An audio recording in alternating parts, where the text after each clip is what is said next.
as far as purchasing a used vehicle, full leather seating, 10.25-inch screen, a little different design with heated rear seats with USBs there, panoramic sunroof. Out of these two would actually be the best to buy. What's up, everybody? I'm Jonathan Sewell, sales at Mitchell Mazda on the Boulevard in Enterprise, Alabama. And you can see behind me two pre-owned, certified pre-owned 2023 Mazda CX-50s. And we're gonna compare with the CX-5 next to them, which is the best used Mazda to buy. So let's jump in. More car vids. More car vids. The CX50 has been out over a year, and so we're starting to see a lot of these used vehicles and certified pre-owns in most cases, depending on where you purchase them at and which dealership, pop up in the market. And so for years and years and years, this was kind of the go-to used Mazda as far as the crossover segment, because of its overall popularity, new and used, as far as this compact SUV size, but also because of the consistent reliability, fuel economy, performance, and all-around comfort and enjoyable drive that the CX-5 offers. However, now in the same segment, the compact SUV, now that it's been out over a year, we have comparisons through the industry and through reviews and long-term reviews that are kind of giving mixed signals as to which of these SUVs or crossovers out of these two would actually be the best to buy new or the best to buy used. For example, Car and Driver has rated as their best compact SUVs. The CX50 was number 2. The CX5 was number 4. Kelley Blue Book actually kind of reverses that and rates the CX5 over the CX50 at 5 and 6 respectively.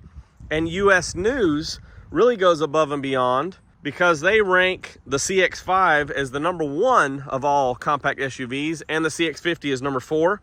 And Motor Trend, again, kind of flip-flops those things with the CX50 on top above the CX5 at 4 and 5 respectively. So we have those insights, but it's really hard to say right now, because of the many years of the CX5, how the CX50 will stack up. These, as I mentioned, are both certified as well, varying miles. And of course, these are turbo models, and we'll talk about that in just a minute. But let's get started real quick with the CX5.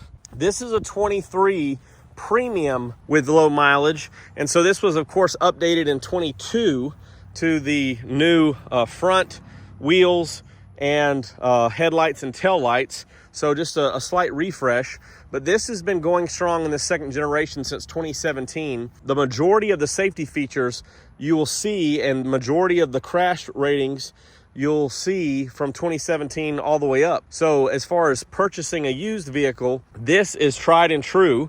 And this specific premium package, of course, not only has your full iActive safety suite with a pre-collision system, smart brake support, as they call it, with adaptive radar cruise control, but also on this premium, the new style headlights, but do have the adaptive headlights, which is one of the things that the IIHS rates heavily on their safety picks now.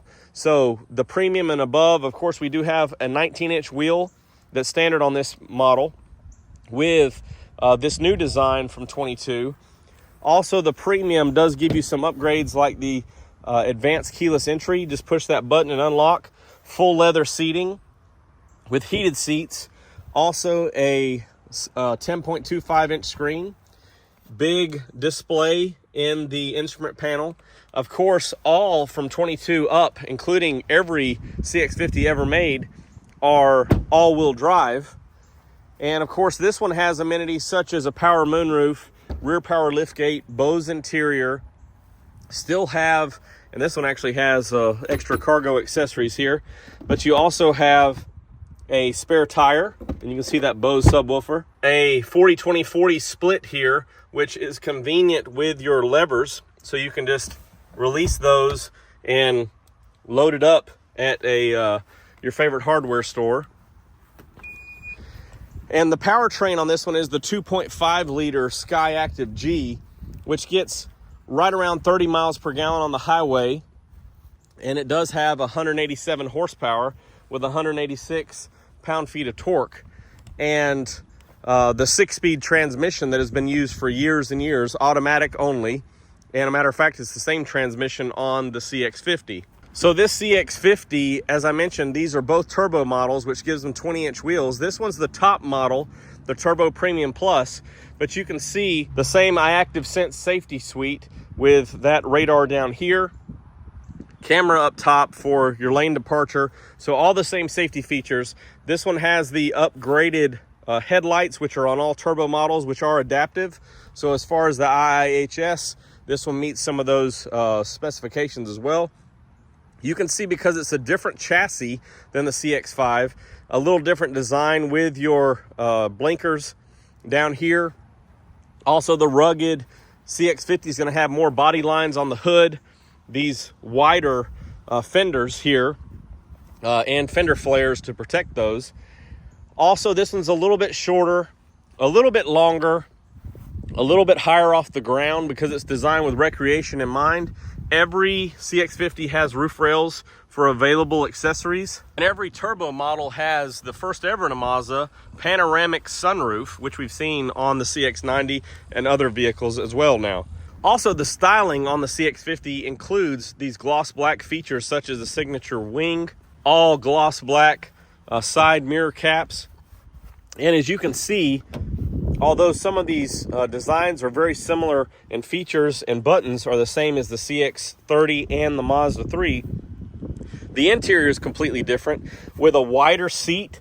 Also, you can see this is the terracotta interior that is only available on the turbo models. Everything else will have a black only. And this one, of course, upgrades on this Premium Plus to ventilated seats, heated steering wheel, Bose system, all of those things.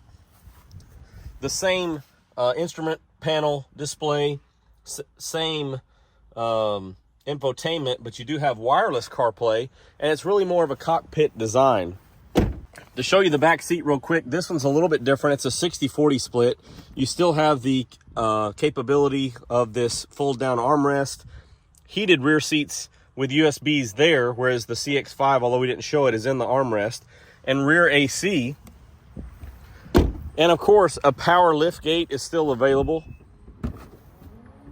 And you have those same levers available on the side to fold those two options down, and spare tire. So you can see that this is cut a little bit differently. I know we had some accessories kind of in the way on the CX-5 to allow for more cargo and a better fit with those wider tracks there for coolers, etc. These do have the 2.5 liter turbo engine, which is 256 horsepower with premium fuel and 320 foot-pounds of torque with premium fuel as well. The same 6-speed automatic transmission, as I said before, and pretty decent fuel economy, still around that 29 or 30 range. Here's a look at the black interior, which is what this beautiful Sewell red, my favorite color, has. Of course, you could get terracotta in this as well. And so these are presenting themselves more and more on the used vehicle or certified vehicle market. The question is, which one is best for you? I think that the reliability is going to, this, although it was the first year, the ratings and reviews are saying that it's lifting up and being very comparable to the ratings and reviews of the CX-5. So I feel that this one is going to be just as important on the used or the certified market as the CX-5. Naturally, these two vehicles, being the top trims and turbo, are going to be priced a little bit higher than the majority of the CX-5s that you see, because they were initially more than the CX-5 Signature, which was the top model, or is the top model, especially the Turbo Premium Plus. That one is a premium, so these are the top two models. If you're looking for a used vehicle, especially in the Mazda line, you can't go wrong with the CX-50 or the CX-5. It really depends on maybe the styling differences, also your uses, also because of the squattiness design of the CX50, maybe there's more headroom for you in the CX5. But I think that we will be very impressed in the years to come how these continue to speak well. 23 models, 24 models as we continue on in the next 5 years. The cost of ownership will be comparable to what we see in the CX5. Maintenance will be similar. So I can't yet say that this one is the best used vehicle, but I think that it will remain close to the CX5, and we can have another conversation about this in the next 2 or 3 years. I am Jonathan Sewell Sales at Mitchell Mazda on the Boulevard in Enterprise, and although it's record-breaking heat temperatures today, somehow, I don't know, but feels like I've got a little bit of a cold, and you can hear my voice probably failing a little bit. But I am here on the Boulevard, and I really can't wait to see you in one of these beautiful used Mazdas.